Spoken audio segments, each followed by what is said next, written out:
Marcos Kapitulo 6. Magandang Balita Biblia, MBBTAG. Magandang Balita Biblia, Copyright Philippine Bible Society 2012. Hindi tinanggap si Jesus sa Nazareth. Umalis doon si Jesus at umuwi siya sa sariling bayan kasama ang kanyang mga alagad. Pagdating ng araw ng pamamahinga, si Jesus ay nagturo sa sinagoga. Maraming tao ang nakarinig sa kanya at sa kanilang pagkamanghay nagtanungan sila, saan niya natutunan ang lahat ng iyan? Anong karunungan itong ipinagkaloob sa kanya? Paano siya nakakagawa ng mga himala? Hindi ba ito ang karpinterong anak ni Maria, at kapatid ni Santiago, Jose, Judas, at Simon? Taga-rito rin ang kanyang mga kapatid na babae, hindi ba? Kaya hindi sila naniwala sa kanya. Dahil dito, sinabi ni Jesus sa kanila, ang isang propeta'y iginagalang ng lahat, maliban ng kanyang mga kababayan, mga kamag-anak, at ng kanyang pamilya. Hindi siya nakagawa ng himala roon, maliban sa ilang may sakit na pinatungan niya ng kanyang kamay at pinagaling. Namangha siya dahil ayaw nilang maniwala sa kanya. Isinugo ni Jesus ang 12. Nilibot ni Jesus ang mga nayon sa paligid at tinuruan niya ang mga taga roon. Tinawag niya ang 12 at isinugo sila ng dala-dalawa. Sila ay binigyan niya ng kapangyarihang magpalayas ng masasamang espiritu. At pinagbilinang, sa inyong paglalakbay, huwag kayong magdala ng anuman, maliban sa tungkod. Huwag kayong magdala ng pagkain, ng balutan o ng pera. Magsuot kayo ng sandalyas ngunit huwag kayong magdala ng bihisan. Sinabi rin niya sa kanila, kapag kayo ay pinatuloy sa isang bahay, manatili kayo roon hanggang sa inyong pag-alis sa bayang iyon. Kung ayaw kayong tanggapin o pakinggan sa isang bayan, umalis kayo roon at ipagpag ninyo ang alikabok sa inyong mga paa, bilang babala sa mga taga roon. Humayo nga ang 12 at nangaral na ang mga tao ay dapat magsisi at tumalikod sa kanilang mga kasalanan. Pinalayas nila ang mga demonyo mula sa mga sinasapian ng mga ito, pinahira nila ng langis ang maraming may sakit at pinagaling ang mga ito. Ang pagkamatay ni Juan na tagapagbautismo. Nakarating kay Haring Herodes ang balita tungkol kay Jesus, sapagkat nakikilala na siya ng maraming tao.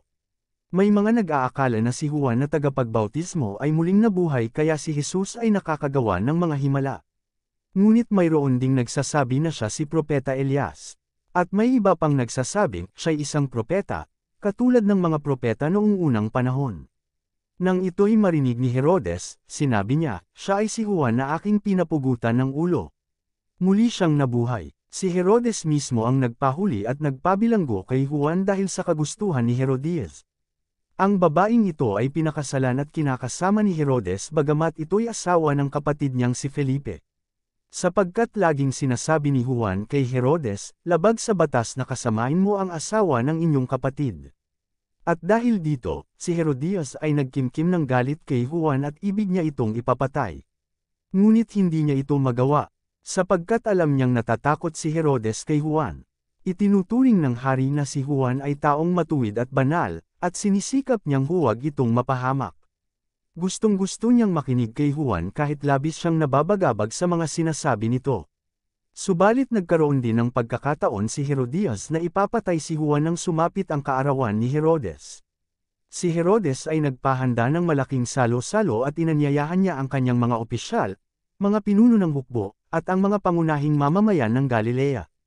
Nang pumasok ang anak na babae ni Herodias at nagsayaw, labis na nasiyahan si Herodes at ang mga panauhin, kaya't sinabi ng hari sa dalaga, hingin mo ang anumang nais mo at ibibigay ko sa iyo. Naipangako rin niya sa dalaga na ibibigay niya kahit ang kalahati ng kanyang kaharian. Kung ito ang hihingin, kaya't lumabas ang dalaga at tinanong ang kanyang ina, ano po ang hihingin ko? Ang ulo ni Juan na tagapagbautismo, sagot ng ina. Mabilis na nagbalik ang dalaga sa kinaroroonan ng hari at sinabi niya, ang nais ko'y ibigay ninyo sa akin ngayon din ang ulo ni Juan na tagapagbautismo, na nakalagay sa isang pinggan. Labis na nalungkot ang hari, subalit dahil sa kanyang sumpang narinig ng mga panauhin, hindi niya matanggihan ang dalaga. Kaagad niyang iniutos sa isang kawal na dalhin sa kanya ang ulo ni Juan. Sumunod nga ang kawal at pinugutan niya ng ulo si Juan sa loob ng bilangguan. Inilagay niya ang ulo sa isang pinggan at ibinigay sa dalaga. Ibinigay naman iyon ng dalaga sa kanyang ina. Nang mabalitaan ito ng mga alagad ni Juan, kinuha nila ang kanyang bangkay at inilibing. Ang pagpapakain sa 5,000. Bumalik kay Jesus ang mga apostol at iniulat nila sa kanya ang lahat ng kanilang ginawa at itinuro. Subalit napakaraming taong dumarating at umaalis, at hindi na nila makuhang kumain. Kaya't sinabi ni Jesus sa mga alagad, magpunta tayo sa hindi mataong lugar upang makapagpahinga kayo ng kaunti. Umalis nga silang sakay ng isang bangka, at nagpunta sa isang liblib na lugar. Ngunit maraming nakakita sa kanilang pag-alis at nakaalam kung saan sila pupunta. Kaya't ang mga tao mula sa lahat ng bayan ay patakbong pumunta sa lugar na iyon at naunahan pa nila sina Jesus. Pagbaba ni Jesus sa bangka, nakita niya ang napakaraming tao. Nahabag siya sa kanila sapagkat para silang mga tupang walang pastol, kaya't sila'y tinuruan niya ng maraming bagay. Nang dapit hapon na, lumapit sa kanya ang mga alagad at sinabi, liblib ang puok na ito at malapit nang lumubog ang araw. Palisin na po ninyo ang mga tao upang makapunta sila sa mga karatig nayon at bayan upang makabili ng pagkain. Ngunit sinabi sa kanila ni Jesus, bigyan ninyo sila ng makakain. Sumagot ang mga alagad, nais po ba ninyong bumili kami ng pagkain sa halagang 200 salaping pilak? Ilan ang dala ninyong tinapay? Tingnan nga ninyo, utos niya. Pagkatapos tingnan ay kanilang sinabi, 5 po, at 2 isda. Iniutos ni Jesus sa mga alagad na paupuin ng pangkat-pangkat ang mga tao sa damuhan. Kaya't naupo ang mga tao ng tig-100 at tig-50 bawat grupo. Kinuha ni Jesus ang 5 tinapay at 2 isda, tumingala siya sa langit at nagpasalamat sa Diyos. Hinati-hati niya ang mga tinapay at ibinigay sa kanyang mga alagad upang ipamahagi sa mga tao. Hinati-hati rin niya ang 2 isda at ipinamahagi rin nila. Ang lahat ay nakakain at nabusog. At nang tipunin ng mga alagad ang lumabis na tinapay at isda, nakapuno pa sila ng 12 kaing. May 5,000 lalaki ang kumain ng tinapay. Lumakad si Jesus sa ibabaw ng tubig. Agad pinasakay ni Jesus sa bangka ang kanyang mga alagad. Sila ay pinauna niya sa Bethsaida, sa kabilang ibayo ng lawa, habang pinapauwi naman niya ang mga tao. Matapos magpaalam, umakyat siya sa bundok upang manalangin. Pagsapit ng gabi, nasa laot na ang bangka, habang si Jesus ay nag-iisa sa pampang. Nakita niyang nahihirapan sa pagsagwan ang kanyang mga alagad dahil pasalungat sila sa ihip ng hangin. Nang madaling araw na, sumunod sa kanila si Jesus na naglalakad sa ibabaw ng tubig. Nang malalampasan na niya ang mga alagad, nakita ng mga ito na siya ay lumalakad sa ibabaw ng tubig. Akala nila siya ay isang multo kaya sila ay nagsisigaw. Takot na takot silang lahat, ngunit agad na sinabi ni Jesus sa kanila, huwag kayong matakot. Ako ito, lakasan ninyo ang inyong loob. Sumakay siya sa bangka at pumayapa ang hangin.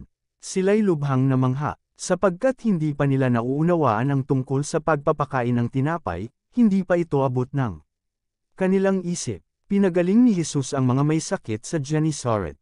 Tumawid sila sa ibayo at pagdating sa Gennesaret ay dumaong sila sa pampang. Pagbaba nila, nakilala agad siya ng mga tao. Kaya't nagmadaling nagpuntahan ng mga tao sa mga karatig puok. Saan man nila mabalita ang naroon si Jesus, dinadala nila ang mga may sakit na nakaratay sa higaan. At saan man siya pumunta, sa nayon, sa lungsod, o sa kabukiran, agad na inilalapit sa kanya ang mga may karamdaman at ipinapakiusap sa kanya na mahawakan man lamang nila ang laylayan ng kanyang damit. At ang lahat ng makahawak dito ay gumagaling. Footnotes. Marcos Kapitulo 6 versikulo 3. Ang karpinterong anak ni Maria. Sa ibang manuskrito'y ang anak ng karpintero at ni Maria. Marcos Kapitulo 6 versikulo 14. Haring Herodes. Ang haring ito ay si Herodes Antipas na gobernador ng Galilea, at anak ni Herodes na dakila. Marcos Kapitulo 6 versikulo 20. Kahit labis, sinasabi nito. Sa ibang manuskrito'y kahit nataliwas ang mga ginagawa niya sa sinasabi nito, at sa iba pang mga manuskrito'y kaya't marami siyang ginagawa ayon sa sinasabi nito. Marcos Kapitulo 6 versikulo 22. Anak na babae ni Herodias. Sa ibang manuskrito'y anak niyang si Herodias. Marcos Kapitulo 6 versikulo 37. Salaping pilak. Sa Griego ay dinaryo na katumbas ng isang araw na sahod ng isang manggagawa. Marcos Kapitulo 6 versikulo 44. Nang tinapay, sa ibang manuskrito'y hindi nakasulat ang mga salitang ito. Marcos Kapitulo 6 versikulo 48, nang malalampasan na niya ang mga alagad, o kaya'y nang sasama na siya sa mga alagad. Magandang Balita Biblia, MBBTAG. Magandang Balita Biblia, Copyright Karapatang-Ari Philippine Bible Society 2012.